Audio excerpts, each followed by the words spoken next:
سر اب یہ نہ ہو آخر میں گوہر صاحب صرف چیف جسٹس صاحب بچے نہیں, ایسے نہیں ہے ویسے ابھی باقی 3 جج تو کافی ان کے ساتھ. نہیں, وہ آج کا جو آرڈر ہوا تھا یہ ضرور ہوا تھا, پہلے انہوں نے جج صاحب نے اپنے آپ کو ریکیوز کر لیا, جب ریکیوزل کے بعد جج صاحبان چلے گئے واپس نہیں آیا, 4 بجے کے قریب ان کے جو کورٹ ایسوسیٹ ہے اس نے چھوٹا آرڈر پڑھ کے سنایا, 2 اس کے ساتھ فائل میں تھا, شاید اس میں پوری ڈیٹیل ہے. انہوں نے یہ آرڈر کر لیا کہ the case is adjourned to a date to be fixed before a bench in which one of us, Amin Uddin Khan, is not a member.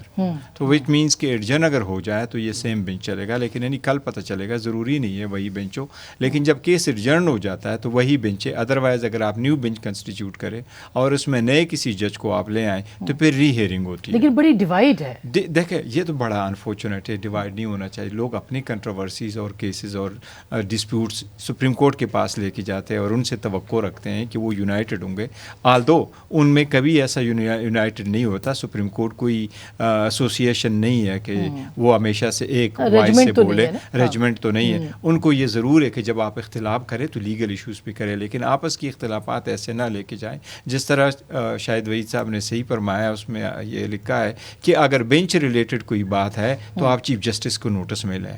دیکھیں اس سے پہلے بھی اس طرح ہوا تھا, قاضی فائیسہ صاحب نے ایک نوٹ لکھا اور قیوم صدیقی صاحب موجود ہیں, انہی کی ایک پٹیشن آئی تھی, انہوں نے ریکویسٹ کی تھی جس پہ بعد میں چیف جسٹس نے ایک لارجر بینچ بنایا تھا کہ سوموٹو نوٹس لینا چیف جسٹس کی ثوابدید ہے. اب اسی سے ریلیٹڈ اگر آپ نے ایکشن کرنا ہے اور یہ کہنا ہے کہ جتنے بھی آرٹیکل 184(3) کی پٹیشنز پڑھی ہے جس میں انہوں نے 3 کیٹیگریز دی, اپلیکیشنز, آرڈینری پٹیشنز اور امپورٹنس جو میٹرڈ ہے وہ. اس کا مطلب ہے HRC کیسز بھی اور موجودہ بھی, یہ سارے وہ کہتے ہیں کہ they shall remain state until rules بنے. اب سٹل پرنسپل آف لا یہ رہا ہے, لیکن وہ کہہ رہے ہیں کہ یہ تو 15 مارچ کو ہو گیا تھا, جب بھی ہوا ہے, لیکن قانون یہی ہے کہ جب بھی لا موجود ہو تو لا پہ عمل درآمد آج تک کبھی کسی نے نہیں روکا. یہ پہلا کیس ہے ہسٹری کا جس میں جج صاحبان 2 کہہ رہے ہیں کہ سب پہ عمل درآمد روکو انٹل ہم رول بنا لیں.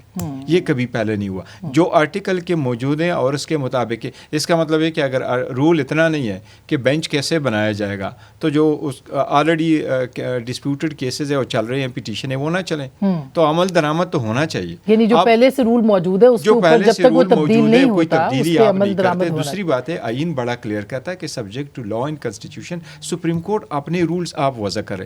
اس میں ایک اٹمپٹ ضرور کی تھی آصف سعید کوسہ صاحب نے, جب وہ چیف جسٹس سے بہت کم سوموٹو لیتے تھے, انہوں نے بڑی کوشش کی کہ فل کورٹ اس وقت کہہ رہے تھے کہ جی ری ہیئرنگ دے دے اگر کوئی بندہ افیکٹ ہو جاتا ہے. بھائی یہ بات نہیں تھی کہ چیف جسٹس کی بینچ کی ثوابدید آپ چلے جائے. ایک بات ضرور ہے کہ گزشتہ 4-5 مہینوں میں یا ایٹ لیسٹ سال میں جتنے بھی بینچز بنے, کچھ ایسے سینئر ججز تھے جو خاص بینچز میں نہیں بیٹھے, جن کو اب ان کو ایک شکوہ سا کیا آیا, جاتا اگنور کیا. اب یہ جرنلسٹ کا انٹرنل معاملہ ہے. چیف جسٹس کی ثوابدید ڈسکریشن ضرور ہے, بٹ اپنا ڈسکریشن ایکسرسائز کرتے وقت پورے دنیا میں اس طرح ہوتا ہے کہ اگر چیف جسٹس بینچ کنسٹیٹیوٹ کرتا ہے تو وہ سبجیکٹ میٹر کو دیتا ہے. کرمنل ہے تو کرمنل ایکسپرٹیز کے جج بٹھائے, اگر کارپوریٹ اور اگر پولیٹیکل ہے تو پولیٹیکل وہ بنا لے. تو یہ ہوتا ہی رہتا ہے.